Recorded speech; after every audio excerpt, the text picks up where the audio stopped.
Ok. Volviendo, vamos a compartir. Compartir.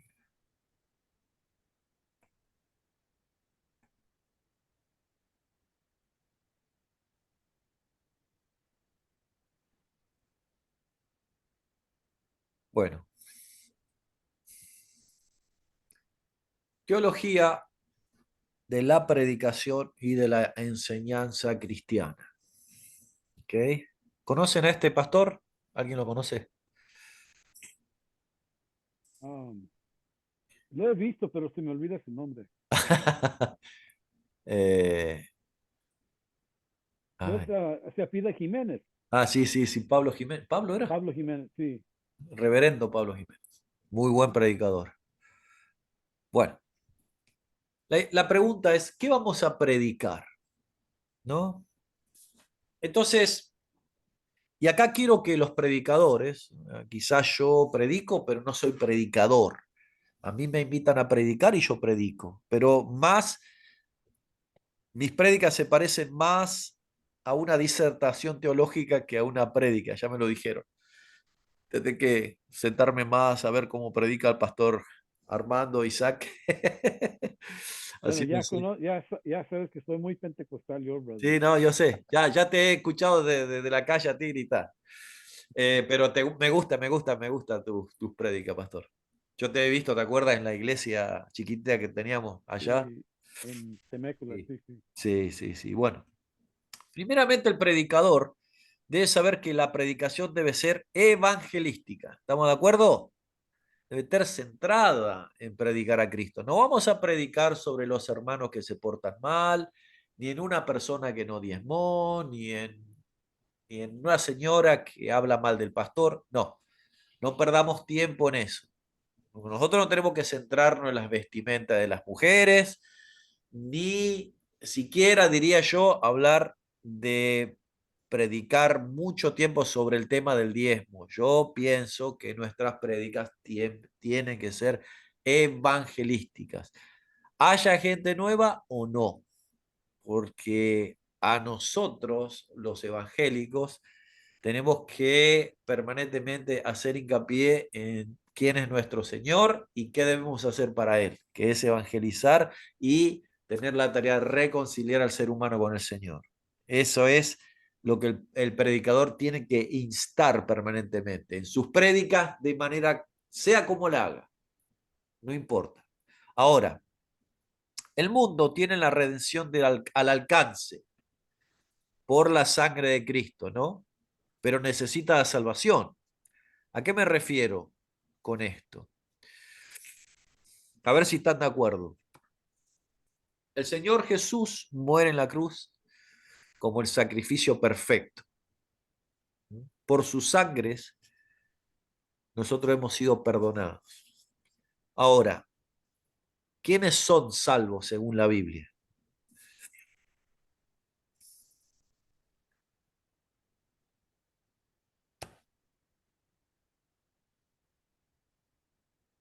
¿Quiénes son Hermano salvos, Benito. chicos? A ver, hermano Benito, ahí háblanos. Enséñanos, Benito. Llámanos al arrepentimiento al altar. Está bien, ¿no? Pues son ¿Quiénes? salvos todos aquellos que reciben al Señor como su Salvador, ¿no? Los que creen en Él, Lo que dice Así San es, todos Juan, los que creen capítulo en uno. Él. los que ponen su fe en Él y se arrepienten. Exacto, muy bien, Pastor Benito. Eh, la redención está al alcance de la mano, porque Jesús ya hizo el sacrificio. Ahora, la salvación no viene por la redención, viene por creer en Jesucristo, ¿no es cierto? Ahora, aparentemente hay mucha gente que todavía no lo sabe a eso, ¿no? Porque creer en Jesús implica muchas cosas. ¿Ah?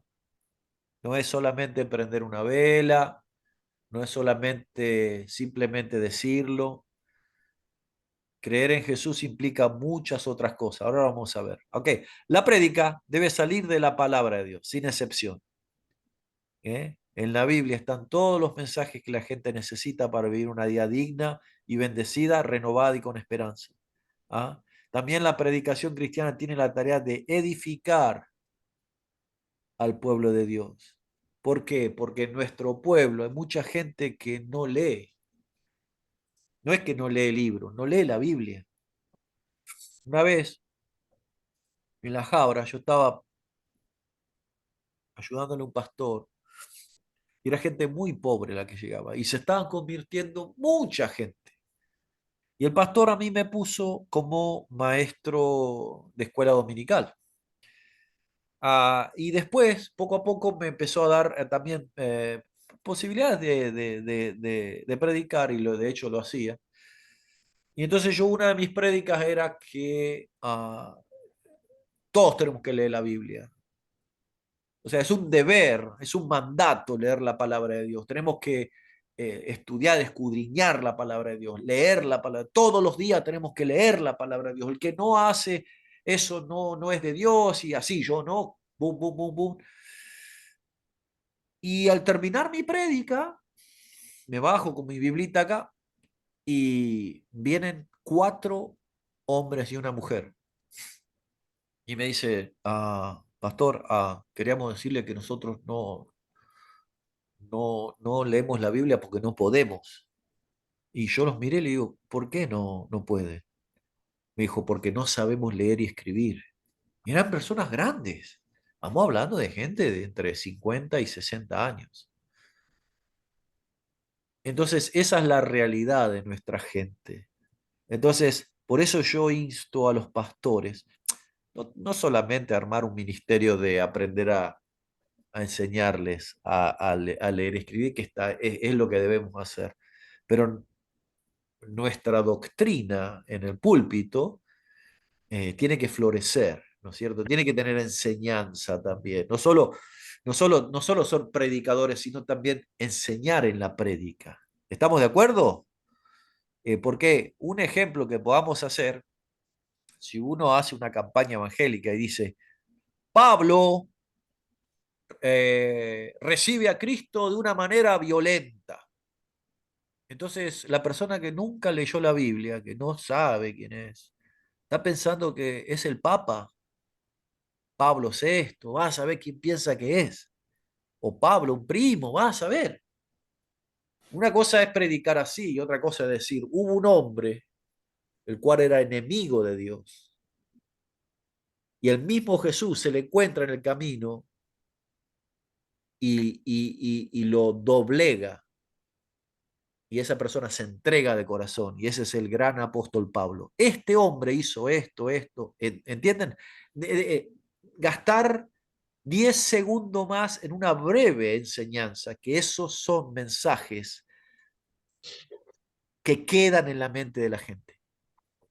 Esa es la idea. ¿Eh? Entonces, la predicación también cristiana como un cuidado pastoral. Tiene el deber de ofrecer una interpretación teológica para la vida del ser humano. En nuestro caso, una interpretación como extranjeros, en el caso de nosotros, Benito, que vivimos acá, viviendo entre extranjeros de un país que no es el nuestro. ¿Ah? Entonces nosotros aquí en Estados Unidos, aunque seamos mayoría, muchas veces en lugares seguimos siendo extranjeros y nos hacen sentir como tal, incluso en la misma iglesia. ¿Mm? La mayoría de nuestra gente es pobre, pero trabajadora, humilde, también con cosas buenas y malas como vicios, ¿no? Somos sumisos a la autoridad, pero indocumentados. Tenemos un sentido fuerte de la familia, pero el machismo muchas veces perdura y hace familias disfuncionales. Somos por costumbre, por religión, temerosos de Dios, pero seguimos siendo religiosos. Entonces eso entre muchas cualidades, entre muchos defectos y virtudes, ¿no? Ahora, entonces, entendiendo un poquito esto, nuestra predicación cristiana debe capacitar para la vida, ¿no? Vamos a decir, un ejemplo, ¿no? Una niña nace uno tiene que entender esto, que es muy clásico en nuestra raza, en nuestro pueblo. Una niña nace en un hogar pobre y disfuncional, madre muy sumisa y padre borracho y golpeador.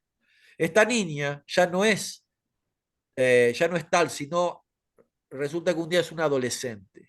Y entonces empieza a buscar cariño en otros muchachos de su edad que la usan, la maltratan y de repente queda embarazada. Y luego tiene que subsistir sola. Se encuentra viviendo la misma vida que llevó su mamá. O sea, un tiempo, agobiada. Yo estoy haciendo un resumen, ¿no?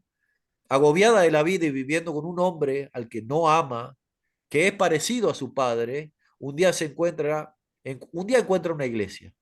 ¿Por qué? Porque una vecina la invitó y ella por primera vez siente algo diferente cuando va ahí. Ahora ella está asistiendo con su hijita y ya se la ve animada. Esto es una de las miles de historias que tenemos en nuestras vidas, en nuestra iglesia. Ahora, ¿qué vamos a predicar nosotros? ¿Qué vamos a ministrar, no? A esta niña adulta. Entonces, nuestra predicación tiene que tener respuestas teológicas para la vida. ¿Eh? Por ejemplo, hija, ahora tienes un padre que te ama. Él es tu verdadero padre. Él te va a cuidar y él te va a bendecir. Nunca te va a pegar. Ya no, nadie te va a maltratar. Y este papá nunca te va a abandonar ni te va a defraudar. Entonces, nosotros vemos cómo en una predicación, con una enseñanza, nosotros podemos traer bendición. ¿Cómo cree que se puede sentir esa niña? A ver, quiero reacciones, chicos.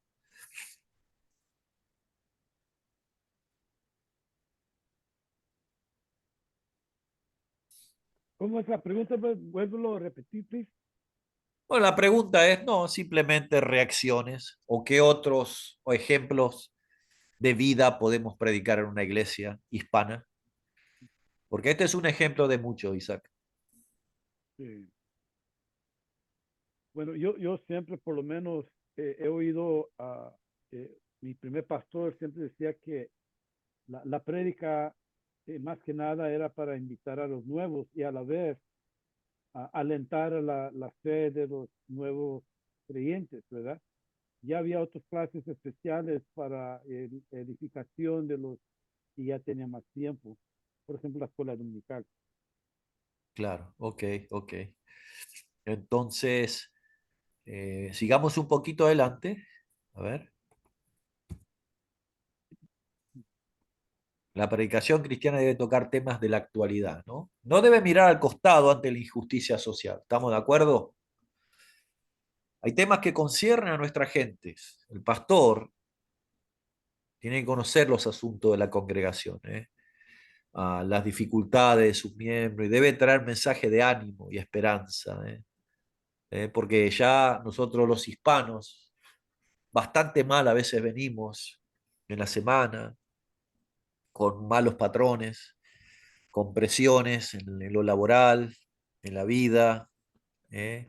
A veces hay matrimonios que son muy difíciles. ¿Eh? Para llegar después a la iglesia y que el pastor esté ahí con un bate de béisbol para darnos, ¿no? Entonces tenemos que tener sabiduría con respecto a esto, ¿no? No digo fomentar el pecado ni tener eh, convicciones de liberal. No. Yo lo que creo es que sí se debe predicar la verdad, pero como los salmos, ¿no? Un lamento, pero al final la gloria siempre va a ser para Dios y el ánimo tiene que entrar a la gente. Es decir, ¿saben qué? Hay una esperanza. En Cristo podemos mejorar. En Cristo vamos a salir adelante. En Cristo vamos a tener una mejor situación. ¿Ah? Entonces, Armando, sí. Your microphone. Bueno, hablando ahorita de la predicación específicamente, eh, estamos compartiendo la clase de homilética y en el transcurso de la clase hemos estado compartiendo con los estudiantes cómo los predicadores boicoteado muchos de los temas bíblicos que tienen relevancia en la sociedad que vivimos en este momento. Por ejemplo. Un ejemplo, Ah, yo les presentaba estadísticas actuales eh, de los problemas de acoso sexual ok. y les pregunté cuántas veces habían escuchado predicación de Génesis 34. ¿Qué habla Ninguna. Génesis 34, Armando? La violación de Dina. Ah, ok, ok. Entonces les digo, entonces estamos recordando, ¿se acuerdan que creo que fue Karl Barth que él decía que el siervo de Dios tiene que tener la Biblia en una mano y el periódico en otra, haciéndole alusión que nosotros de la única manera que podemos ser efectivos en la predicación es estar predicando lo que está viviendo nuestra comunidad. Lo relevante. Ah, exacto. Entonces le estaba diciendo, si estos problemas son actuales y de nuestra sociedad, ¿por qué no predicamos de eso? Sí, sí, sí. Bueno, Entonces, a lo que voy es a lo siguiente, y les presenté otros pasajes, pero ese fue exclusivamente de la violación. Otro es de que Ezequiel 23 no se predica a nadie, nadie predica de Ezequiel 23.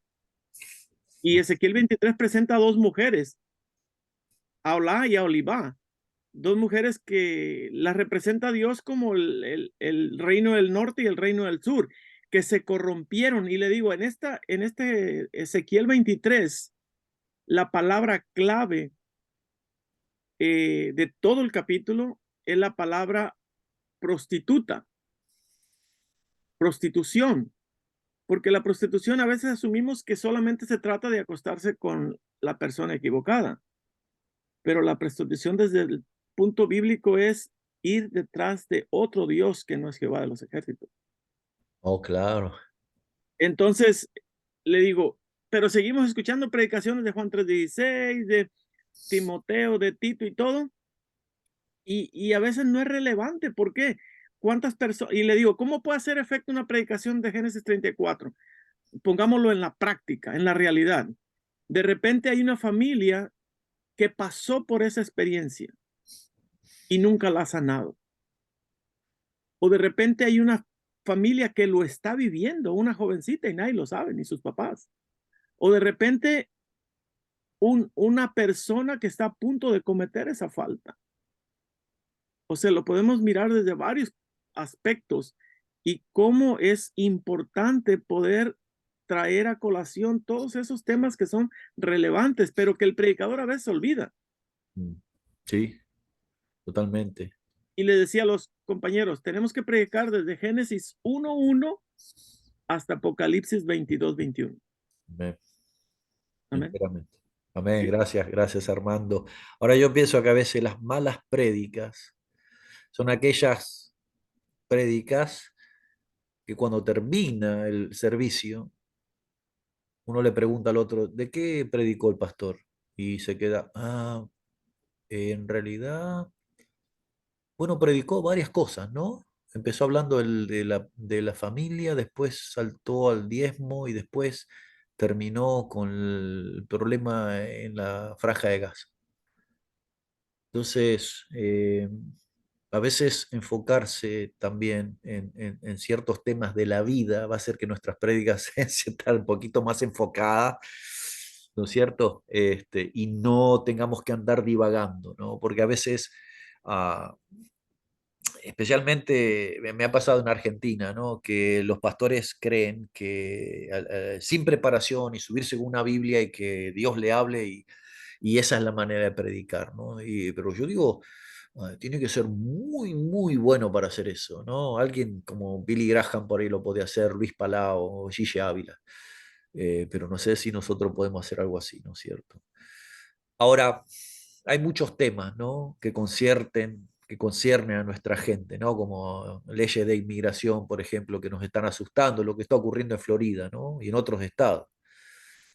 El tema de la frontera, ¿no? Muchos esperando pasar para trabajar, muchos están pasando y recibiendo visas de asilo, cuando hay personas acá que hace 30 años que están y no pueden tener una amnistía, y llegan gente de todos lados ahora y le dan visa. O sea, son cosas, a ver, ¿cómo lo miramos nosotros desde esa perspectiva? Para no traer tampoco, porque la gente se siente. Hay gente sentida con ese aspecto, contra sus mismos hermanos. Y dice, no, porque no sé, que los venezolanos le están dando visa y son todos unos vagos, nosotros los mexicanos que trabajamos y no nos dan nada. Entonces, y yo digo, hasta cierto punto, digo, tienen razón. Pero yo digo, bueno, ¿cómo lo vamos a analizar? Porque si viene una familia venezolana que recibió una visa de asilo, va a haber un conflicto y quizás haya una cierta tensión ahí. Entonces tenemos que saber cómo tratar estos temas, ¿no? Y bueno, otros temas, ¿no? Que están lidiando hoy en día con la prostitución de menores, el tráfico de niños, ¿no es cierto? Ah, eh, cosas así. Déjame pasar esta. Ahora, la predicación debe tener un mensaje para la gente rota, ¿no? Debemos tener, todos somos en cierto modo gente rota, ¿no? Debemos tener reflexión sobre los traumas que la gente hispana ha tenido y cómo consolar para sanar, ¿viste? Porque a veces es fácil tratar de sacar la cizaña, pero necesitamos saber cuáles son los problemas, qué traumas hemos tenido, ¿no? La gente rota es aquella que necesita una restauración en su vida, ¿no? La tarea principal de la predicación cristiana es ofrecer las herramientas espirituales y humanas para la comunidad hispana que pueda necesitar para mejorar su vida, ¿no? Y bueno, las herramientas como la fe, la esperanza, la solidaridad, el amor, el apoyo de la iglesia, organización de ministerios, etcétera, ¿no? Por otra parte, la iglesia, la predicación tiene que salirse del legalismo, ¿no? Por mucho tiempo nuestra predicación cristiana estuvo centrada en el legalismo, ¿no? El mensaje de salvación se ve manchado por un mensaje que aleja a la gente de la gracia. La predicación cristiana se centra en Cristo y no en las ideas de sus detractores. La gente del mundo detesta a la iglesia y a los pastores por tener predicaciones de condenación, ¿ok? Entonces la predicación cristiana debe condenar al pecado, pero subsanar con la gracia. ¿Eh? El mundo necesita a Cristo y no a la ley de los fariseos. ¿Eh? No sé si estamos de acuerdo con esto. Amén. ¿Ok? Bueno, sigamos compartiendo. Ya estamos. Perdón, chicos. Ok. Hablando un poquito de trauma, vamos a hablar sobre el trauma. Armando, ¿vos estuviste en esa charla que dieron de trauma en chat?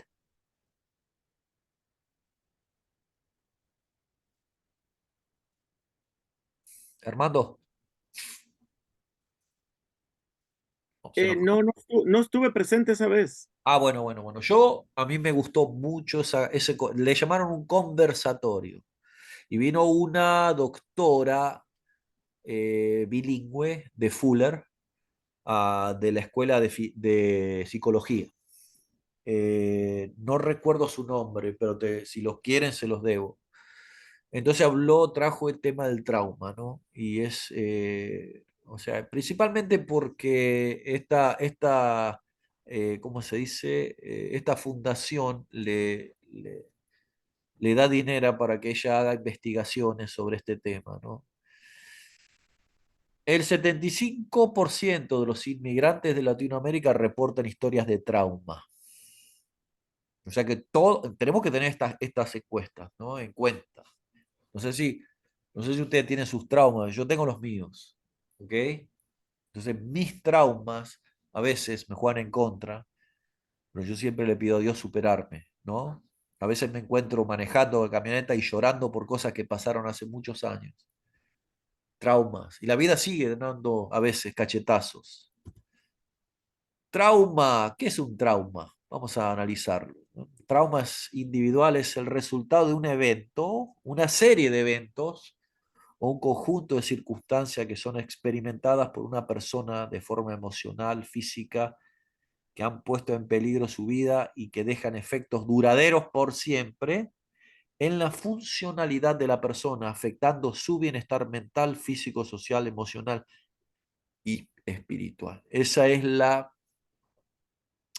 este, ¿cómo se dice? Ah, bueno, lo que significa el significado del trauma, ¿no? Ahora, vamos a la iglesia, ¿no? ¿Qué pasa? Una fe informada por el trauma, ¿no? Esta pastora dijo, esta psicóloga y maestra dijo que en la iglesia muchas veces no se tiene en cuenta este tema, que por eso las iglesias hispanas muchas veces tenemos muchos miembros que no crecen, gente que no madura, porque nunca nadie les ha, no sé, nadie les ha hablado o nadie los ha visitado o no nos hemos hecho. Y entonces en la iglesia tenemos, por ejemplo, eventos de, ¿cómo se dice?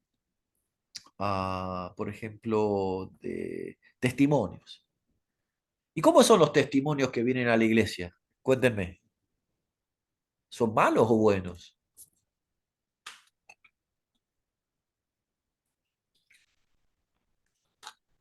¿Cómo cree Armando? Bueno, y Ok, en, sí. en mi, en mi opinión, yo creo que los testimonios es parte de nuestras prácticas cristianas, porque, y no solo de nuestras prácticas cristianas, sino que el mismo caminar del pueblo de Israel con Dios es un testimonio que a nosotros nos da esperanza, Sí, no solamente cuando se nos cuenta una victoria, ok. sino también cuando se nos cuenta una derrota, porque con la derrota también aprendemos eh, eh, de las malas experiencias, de las malas decisiones de Israel, podemos llegar a aprender lo mismo que mencioné hace ratito de Ezequiel 23, de Aholá y Olivá. El reclamo de Dios a Olivá es que ella no aprendió de su hermana. O sea, en otras palabras, Judá no aprendió de Israel del destierro por los asirios en el 721. Entonces, yo creo que el testimonio, si es un testimonio de victoria o como es un testimonio de fracaso, yo creo que ambos nos llevan una enseñanza y debe ser parte de nuestra vida. Ahora, Dentro el de tema es, ¿a qué voy, Armando? Es que cuando hay tiempo de testimonio, todos traen testimonios buenos. Nadie va a venir con una historia así. Yo quería contarles que mi esposo me dejó por otra mujer y yo ah, me siento descorazonada, me siento mal, le estoy pidiendo a Dios porque le estoy preguntando por qué Él permitió esto y simplemente lo que quiero es contarles esto. Imagínate eso.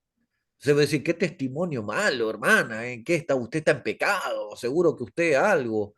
Entonces, ¿cómo hacer un espacio? Eso lo que trajo ella a la mesa, me llamó mucho la atención, de tener, no, no, está bien, como vos decís, los testimonios tienen que estar en la vida, porque si hay alguien, por ejemplo, que fue sanado, gloria a Dios, el testimonio de alguien que estuvimos orando y de repente se levantó de su coma, es un testimonio, pero también cómo traer ese momento para contar nuestras penurias y orar y llorar entre todos y de esa manera sanar. Eso es lo que dijo ella, ¿me entendés?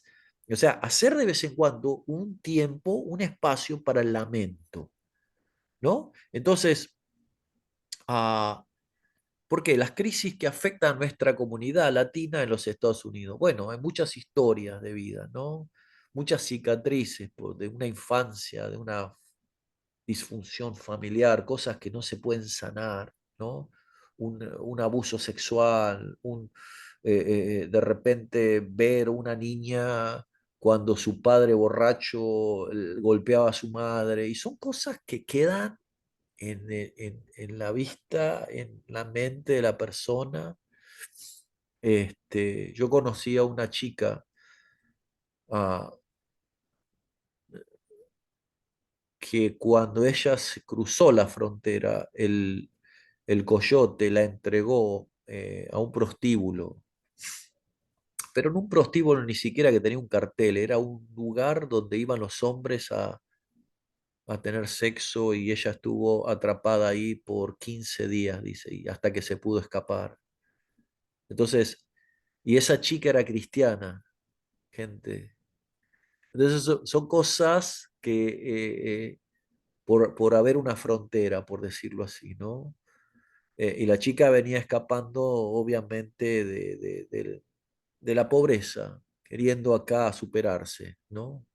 Entonces, ¿no? Asediados por la marginalidad, huyendo por la persecución, y encima acá el otro es cuando se levantan las redadas, y para colmo de males llegó una pandemia.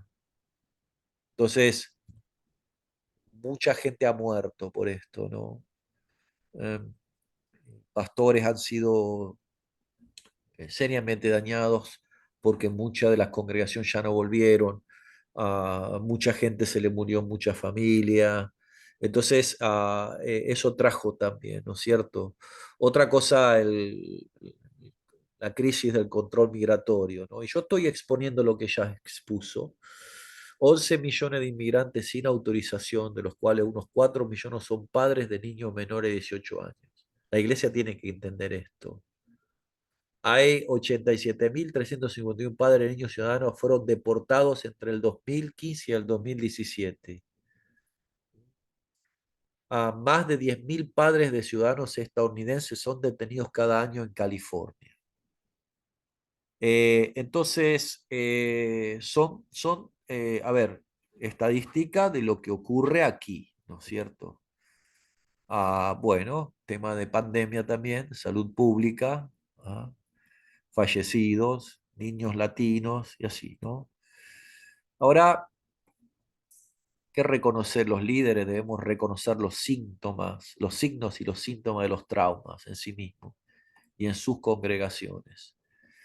El impacto del trauma y el trauma vicario, escuchen esto, el trauma vicario y la comprensión de los posibles vías de recuperación. ¿Qué es un trauma vicario? Vamos a ver.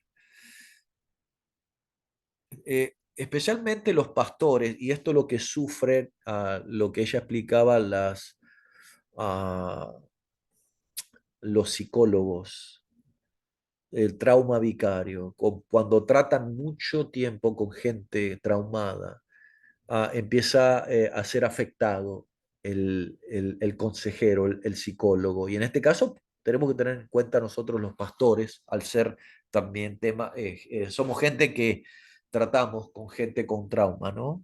Es el proceso de cambio que se produce en una persona que en su empatía se preocupa y se ocupa de otras personas que han sufrido heridas y por haber pasado también por lo mismo, se sienten comprometidas y responsables en ayudarlas, ¿no? El problema es que con el tiempo este acto produce lentamente un proceso de cambio afectando su propio bienestar psicológico, físico y espiritual. Por eso muchas veces los pastores a los cuales atienden muchos problemas de la iglesia se sienten afectados, cansados, agotados, y ciertamente parece que no, pero los problemas poco a poco los van afectando, ¿ok? Y bueno, estas son algunas estadísticas, ¿no? Exposición de eventos que directo, porque el trauma indirecto es cuando uno vive con alguien traumado. Vamos a decir, una madre que, no sé, la maltrataron mucho de niña y nosotros somos sus hijos y bueno, nos cría ella. Entonces, indirectamente, nosotros vivimos con alguien traumado. Entonces, en la iglesia existe mucha gente ya traumada y nosotros convivimos. Entonces, indirectamente, a veces tenemos que pasar por el trauma también, ¿no? Y bueno, las luchas espirituales, bueno, esto es lo que la salud mental, la calidad de vida, es lo que dio, por ejemplo, con respecto al tema del trauma, ¿no es cierto? Y no sé si alguien tiene algún comentario de esto. Bueno, más que nada una pregunta, Oscar. Por Sí, ejemplo, eso de la trauma, que en inglés viene siendo el burnout. Vi que también lo tenía ahí en español, el agotamiento. Tocó también el área para los que estamos en el ministerio, porque creo yo que, por ejemplo, no sé si fue el caso del pastor que se quitó la vida en el año 2017 ahí en Chino. sí, No sé, yo sé que estaba en una depresión por lo que joven, había, joven, era bien joven, una familia, una hermoso, bien parecida, una familia muy hermosa. No sé si fue por depresión sí. o burnout, el burnout también puede llevar a la depresión, ¿verdad? Entonces, Eh, sí eh, se tocó el aspecto sí, del oya, oya, cuidado sobre los ministros. oya, oya. De hecho, Isaac, buen Creo punto que es ahí trajiste. donde tenemos que escuchar un poquito. No, es que hay una ola de suicidio de pastores Sí, por algo. Hay mucha presión en el ministerio y la gente, a ver, la gente cada vez está más traumada. ¿Entendés? Los problemas de las vidas están sobrepasando. Entonces los pastores a veces se sienten abrumados. Entonces, yo por eso, Dios me puso mucho en el corazón trabajar con los pastores.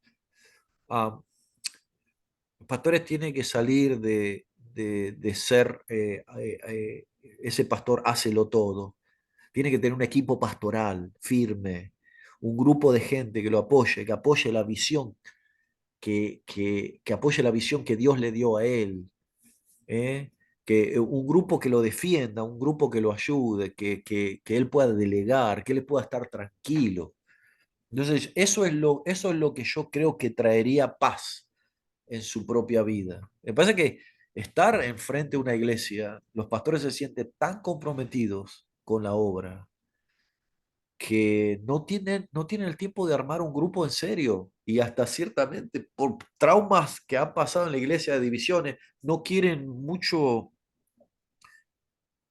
conformar ese grupo que yo creo que es muy necesario. ¿Sí? El mismo Jesucristo, tú imagínate que Jesús hubiera sido un simple predicador itinerante. ¿Quién iba a ser quién iba a desarrollar la iglesia? ¿Quiénes iban a ser? O sea, Jesús pasó un tiempo formando un grupo que lo iba a preceder y que dice que cosas aún mayores harían en el nombre de él. Entonces, el ejemplo clásico es Jesucristo. Él arma un grupo de gente y no eran genios, porque si él hubiera ido al templo de Jerusalén, elige a los mejores maestros, a Gamaliel y a todos los otros, bueno, decir, bueno, Jesús hizo una selección campeona como para conquistar el mundo, ¿no? Eso es lo lógico, ¿no? Es decir, vamos a buscar los mejores. No, Jesús fue a Capernaum, en lugar de pescador, en lugar de gente común, burda, gente mal hablada, buenos judíos, buena gente, pero que a las 6 de la tarde se emborrachaba. ¿Eh? ¿Y dónde estaba el Señor? ¿Dónde estaban los pescadores que había? Cobradores de taxes, cobradores de impuestos. Y donde había todo ese tipo de gente que había prostitutas, mujeres que necesitaban comer porque habían quedado viudas. En ese lugar fue Jesús a hacer su ministerio. Y de ahí él hizo la su iglesia. grupo. Él edificó la iglesia desde la base de creer en él. Entonces, entonces ¿necesitamos genios? No. Necesitamos que los pastores empecemos a confiar en las personas. ¿No? Es lo que yo pienso, no sé, ¿cómo la ven?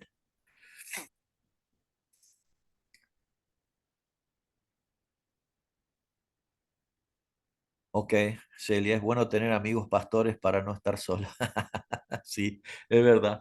Hay que, En, hay que juntarse con las personas espirituales, ¿no? Y yo pienso que los pastores son espirituales.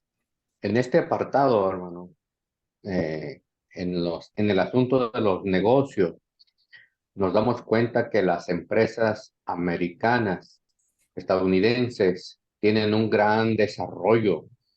Donde quiera que se plantan, crecen, se multiplican, abren nuevas sucursales, pero son empresas que han aprendido a trabajar en equipo. Los pastores en México y América Latina no, aún no hemos aprendido mucho, no hemos aprendido a trabajar en equipo. ¿Verdad? Hace rato puso unas diapositivas donde están los perros. Sí, ¿Por qué? Porque internamente los pastores todos se ven o nos vemos como competencia sí, uno de otro. Aquí en México están las cadenas de tiendas llamadas OXXO y los expendios de cerveza de Tecate y cerveza Modelo.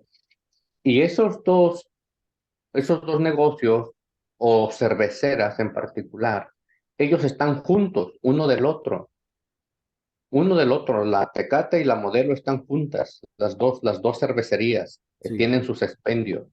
Lo curioso es que los dos Son competencia, pero conviven. venden y están ahí juntos, pero tenemos problemas si una congregación se planta a una distancia de 1 kilómetro de distancia Sí, y empieza a crecer otra nueva iglesia y el pastor tiene problemas. sí, sí, sí. ¿Cuál es cuál es la razón?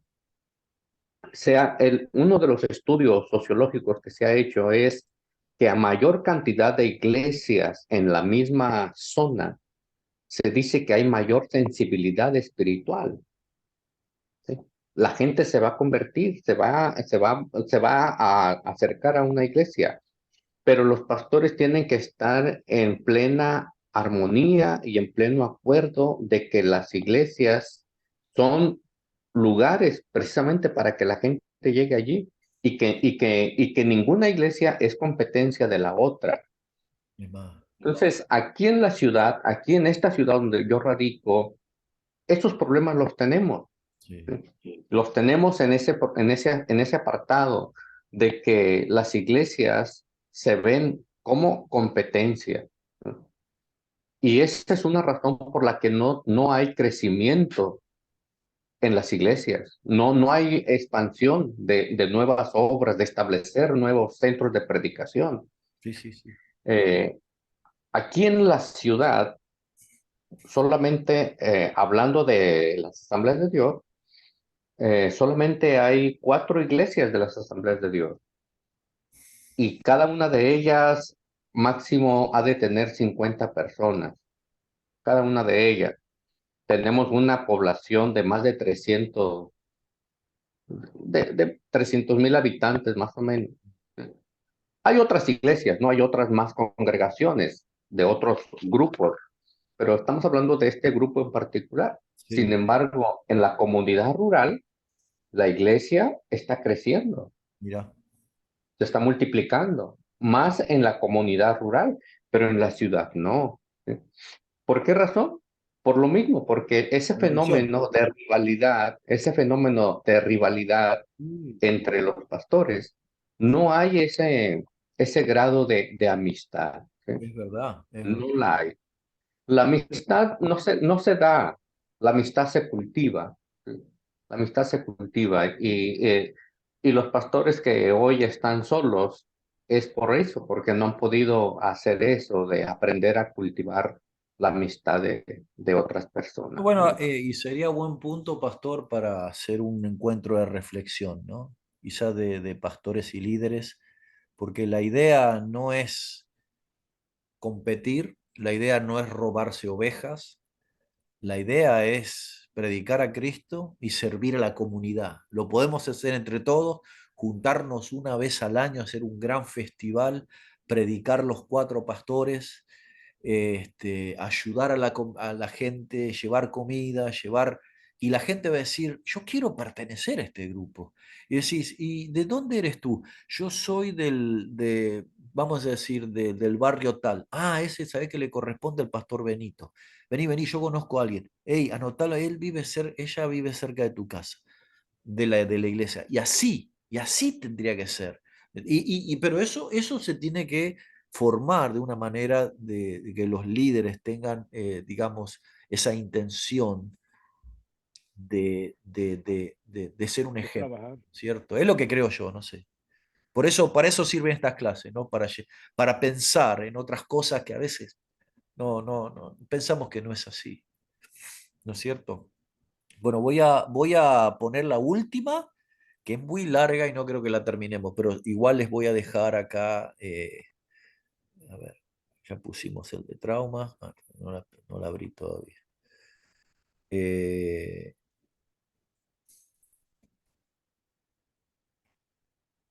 Esta va a ser breve, pero bueno, vamos, la tengo que poner, porque la verdad que tendríamos que estar mucho tiempo. Esta. Bueno, contexto postmoderno. Esto es lo que yo estoy haciendo varias veces hablando, ¿no? ¿Dónde estamos? ¿Qué estamos viviendo, ¿no? Y bueno, ¿qué es el posmodernismo, no? Bueno, es movimiento básicamente cultural y filosófico que ha resultado en la concepción de una nueva serie de paradigmas que permean cada vez más la actividad humana dentro y fuera de las organizaciones, ¿no? Esta posmodernidad se caracteriza por representar los siguientes puntos de vista en oposición al modernismo. ¿Ah? O sea, porque nosotros los baby boomers, lo que les llaman las personas mayores de 40, eh, pertenecíamos a la era moderna. Entonces, la actitud individualista, ¿eh? Y desinteresada respecto a lo social, eso es el posmodernismo. El rechazo al cumplimiento de las normas tradicionales. La aseveración de que no existe una única verdad, sino que existen diversos modos del saber. La iglesia no sintió realmente este efecto sino hasta la década de 1990. Miren, esta reacción fue una disolución del hecho frío y duro a favor de la subjetividad calurosa y vaga. Piensa en algo considerado postmoderno, luego ponen el cristianismo en ese contexto y tienes un vistazo de lo que el cristianismo postmoderno es. Básicamente para el mundo el cristianismo pasó a ser otra filosofía. Y eso es grave, porque nosotros somos la verdad, no somos otra filosofía. Y eso es lo que me preocupó a mí cuando empecé a leer todo esto, que la gente tiene al cristianismo como una filosofía. No, yo no. A ver, ustedes, yo los respeto, pero yo creo que, y nadie sabe nada, pero todo el mundo, o sea, es muy influenciado por ideas, por filosofías vagas, por lo que aprenden del TikTok. Entonces, ¿cómo podemos nosotros contrarrestar esto? Y si hay algo que estamos fallando, ¿no? Entonces, resulta que ahora hay una reacción contra la autoridad, ¿no? Rechazo a los sistemas inherentes en el lenguaje, autoritarismo inherente en sistemas psicológicos, a control y autocrítica implica en una religión como la cristiana, combinación de la búsqueda de la libertad y la filosofía de la sospecha, ¿no? Esos son temas que yo saqué. Hay un consumismo, vivimos una era del consumismo, ¿no? La posmodernidad se deja caracterizar por tres términos: consumismo, nihilismo y hedonismo. Ahora lo vamos a ver. Ahora, nuestra identidad se establece por medio del consumo. Esa es la identidad de la gente hoy en día. ¿Ah? Lo único que importa es la estructura económica y social actual en el consumidor. Usted vale solo como consumidor de bienes y servicios. Y eso es lo que el mundo nos pone, nos mete en la cabeza. Por eso a veces mucha gente tiene que trabajar 2, 3 veces, 3 trabajos, ¿no? Para mantener un cierto estatus, ¿no? ¿Qué es el nihilismo? Es la ausencia de valor y verdad absolutos. Nietzsche es el filósofo de la muerte de Dios. Él era consciente de que la muerte de Dios implicaba la pérdida de todo valor, de toda meta y de todo horizonte en el marco conceptual. Ya no hay meta hacia dónde dirigir la vida. El único valor absoluto que queda soy el yo mismo. Miren lo que él ha logrado. Entonces, y eso se ha metido en la iglesia. Yo he escuchado una vez a una señora decir que ella no le quería predicar a su ex marido porque ella quería que se vaya al infierno. Entonces, eso también se ha metido en nuestras doctrinas vagas, ¿no? Eh, entonces, el único valor absoluto que queda soy el yo. Yo voy al cielo. No quiero que vos vayas. Entonces, la pregunta es si, a pesar de que los gays hablen tanto de celebrar la diferencia, de hecho reflejan un pavor hacia la persona verdaderamente diferente, ¿no es cierto? Ah, entonces, tenemos que reflexionar sobre estos temas, ¿no es cierto? El hedonismo, ¿qué es eso? Que no hay parámetros aparte del placer mismo. El hedonismo ha impactado al evangelismo, se expresa por una parte por esta por las técnicas que nos van a asegurar la satisfacción plena. ¿Eh? Entonces, en el hedonismo nosotros tenemos a las iglesias de la prosperidad. En sí mismo es ciertamente egoísta, ¿no? Y acá voy. Somos iglesias de la sociedad de consumo y hemos decidido que el consumo es la voluntad de Dios para nuestras vidas. La manipulación, alcanzar la prosperidad apoyando generosamente al predicador. ¿Dónde está la conciencia social de la iglesia hoy? ¿Cuántas de las megas iglesias que están de moda tienen un ministerio social significativo? No, no solamente cuando es Thanksgiving o Navidad, algo constante, porque siempre estas iglesias salen a regalar pavos y canastas navideñas una semana, 2 semanas al año, ¿no? ¿No? Entonces, expectativas y los derechos. Vivimos en un mundo de derechos y como cristianos compartimos el concepto de que tenemos derecho a la felicidad, al contentamiento, a la satisfacción, no solo de nuestras necesidades, sino también de nuestros deseos. Estamos mal preparados para amar a pesar de, para aprender en esa escuela de santidad que es el matrimonio y la familia. Y bueno, también vivimos en un tiempo de contracultura, se los voy a dejar para que ustedes lo lean y lo investiguen. La posmodernidad en la iglesia, una iglesia amnésica, sin memoria de sus propias raíces, y por lo tanto se encuentra en una permanente crisis de identidad. Sospecha de la teología a favor de la práctica, bueno, y muchas otras, ¿no? El cristianismo y la política, la democracia, la función del cristiano, la cristiano y la economía, creados para trabajar, denuncias proféticas, que podemos sondar un poquito. La ley de Moisés se preocupa por las relaciones económicas en el pueblo de Israel. Todo israelita estaba obligado a tener cuidado en su trato a los siervos, jornaleros, pobres, ancianos, etc. Las denuncias proféticas nos muestran una seriedad con que mira Dios las relaciones sociales, laborales y económicas en general.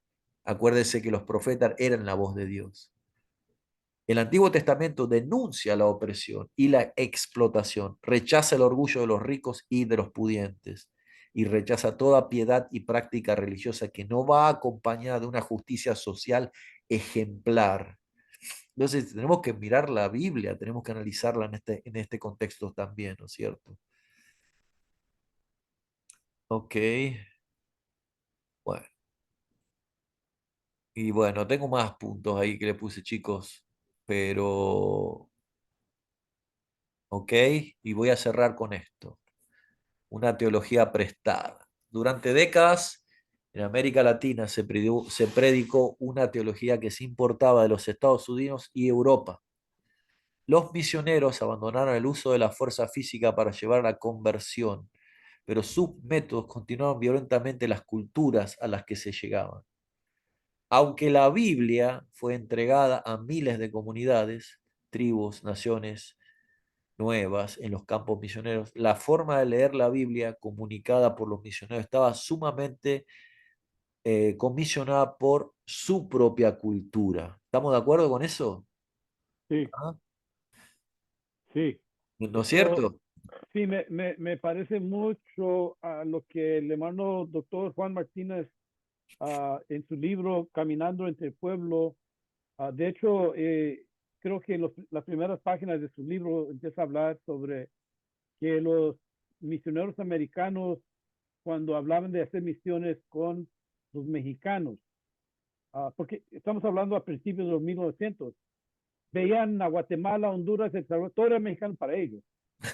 Entonces, al decir mexicano, decían, era una pérdida de tiempo hacer misiones con mexicanos, porque si ellos llegasen a ser cristianos evangélicos, primero tenía que desprenderse de su ropaje del mexicanismo para poder llegar a ser participantes del cristianismo Amén. americano.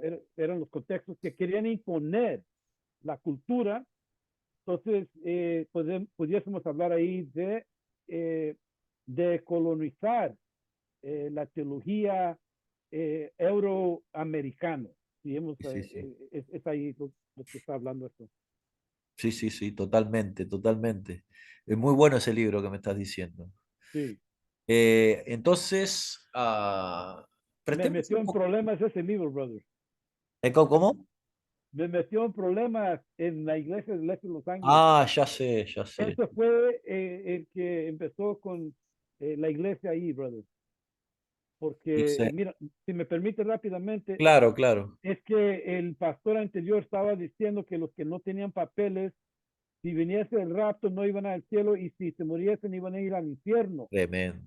Y intitulé el mensaje rescatando el imago Dei, la imago Dei en nuestra comunidad hispana. Qué buena, una prédica debe ser esa. Sí, Qué buena prédica. ¿La tenés guardada? ahí lo tengo por ahí. Bueno, te animo a que la sigas predicando. ¿Ok? Entonces surge lo que hemos aprendido un poquito de Gustavo Gutiérrez, la teología de la liberación. La liberación de que, bueno, surge la necesidad de una teología que respondiera a las necesidades particulares del contexto latinoamericano. Esta teología busca reinterpretar toda la teología y la escritura desde la perspectiva del pueblo oprimido y su esperanza de la liberación. ¿Mm? Algunas problemáticas a las que esta teología buscó responder con el Evangelio fue a la pobreza, a la corrupción, a la injusticia social. ¿Eh? Entonces, eh, no vamos a hablar mucho porque no tenemos ya mucho tiempo, pero la conclusión, siempre habrá cambios de paradigmas en el pensamiento mientras esta humanidad exista, ¿no? Aunque los desafíos de nuestra forma de pensar en el espíritu son buenos y deben estar enmarcados en los principios de Romanos 12:2 en acción, de nuestras mentes sean transformadas. Sin embargo, tenemos que estar siempre conscientes de Hechos 17:11 y ser como los de Berea, evaluando cada enseñanza nueva, cada pensamiento nuevo a la luz de las escrituras. No debemos permitir que nuestras experiencias interpreten a las escrituras. Escúcheme esto. No debemos permitir que nuestras experiencias interpreten a las escrituras. Pero al someternos al plan de Cristo, interpretamos nuestras experiencias según la escritura. Entonces, desafortunadamente, esto no es lo que está pasando en nuestros círculos que abrazan el cristianismo postmoderno. Bueno, eh, esto, muchachos, es el resumen de una cantidad de información que lamentablemente tendríamos que tener quizás dos clases de ese tema, especialmente el tema del posmodernismo, que es muy interesante, ¿no? Porque, y les animo a que lean am, a- y se entren un poquito en ese tema porque es lo que vivimos y lo que es donde la iglesia tiene que buscar una respuesta y un accionar basado en estos cambios constantes que estamos teniendo, ¿no es cierto? Y tiene que haber reflexión, tiene que haber discernimiento, tiene que haber, digamos, una doctrina y una pastoral que tenga el amor por Dios y por las almas. Entonces el Espíritu Santo nos va a ayudar, porque también nosotros no sabemos todo, no nos sabemos todo. Por más nosotros, incluso los que hemos estudiado en la universidad, tenemos un cierto límite también. Nos gustaría saber más y de hecho leemos más, nos preparamos más, pero aún así parece que no es suficiente. Entonces, lo poco que tengamos lo vamos a empezar a compartir y tenemos que empezar por nuestra iglesia. ¿Eh? Y a nosotros se nos ha dado un ministerio que aparte de la iglesia es el seminario bíblico. Así que yo animo a que sigamos enseñando, preparando líderes listos, hombres y mujeres para esta nueva era. ¿Ok? Y tengamos en cuenta todas estas cosas. Yo les voy a pasar este material, pero bueno, si no hay, no sé si hay algún comentario final, algo así. Sino ya la última parte lo vamos a ver la semana que viene, el jueves que viene vamos a tener. Y un Ah, comentario final, Oscar, muchas gracias sí, por pastor. tu tiempo, por tu esfuerzo y tu preparación para compartir esto con nosotros. Creo que ubicándolo dentro de la magnitud que significa pues el instituto, es de mucha bendición. Amén. Bueno, gracias, pastor. Muchísimas gracias. Eh, bueno, en la semana que viene lo que vamos a ver es cómo empezar a eh, invertir más en un examen grupal. Porque a veces nosotros damos tareas finales como un escrito, un examen, pero ¿cómo podemos nosotros agrupar, hacer un grupo? Vamos a decir, si tenemos 15 alumnos, hacer 3 grupos de 5 y que ellos puedan presentar un proyecto, digamos, eh, que pueda ayudar a la comunidad, algo social, pero que también esté, digamos, reflexionado en la palabra de Dios. Y nos dieron unos métodos y la verdad que déjeme decirle que esa vez que, gracias Celia, Eh, esa vez que estuvimos allá en Nashville, nosotros tuvimos entrenamiento desde que llegamos, el domingo a la noche, el lunes, el martes y el miércoles, pero el jueves, el viernes y el sábado fue reunirnos en grupo y sacar un tema. Y yo le quiero exponer lo que nosotros sacamos. Entonces, les voy a dar cómo se puede hacer, de qué manera, todos los métodos, como para que usted forme esos grupos y vamos a decir, hay clases que no se puede hacer, pero por ejemplo, iglesia ministerio o liderazgo eclesiástico, eso se puede hacer grupos buenos. Así que, bueno, sin más gente, le voy a pedir a nuestro pastor Benito Rosales, si no nos despide en oración y nos da su bendición, pastor, desde allá del lindo México. Oramos. Gracias, Señor Jesucristo, por tu amor y tu misericordia, por tu fidelidad y por tus bondades, Señor, que el día de hoy nos has concedido estar reunidos en este lugar, Señor, a través de los medios electrónicos.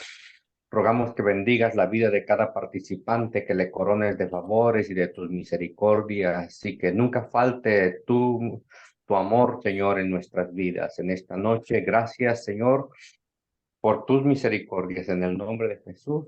Amén. Amén, amén. Un aplauso al Señor Jesús. Gloria a Dios. Gente, nos vemos el jueves que viene. Así que ya vamos a terminar esto y va a recibir su diploma. Les mando un gran abrazo, que Dios los bendiga mucho y bueno, les voy a mandar igual de todos modos los materiales y link de las clases para compartirlas. ¿Ok? Bendiciones, gente. Cuídense. Bendiciones a Amén. todos, hermanos. Bendiciones a todos. Chao. Bendiciones. Pastor Enrique, cuídate, ¿ok?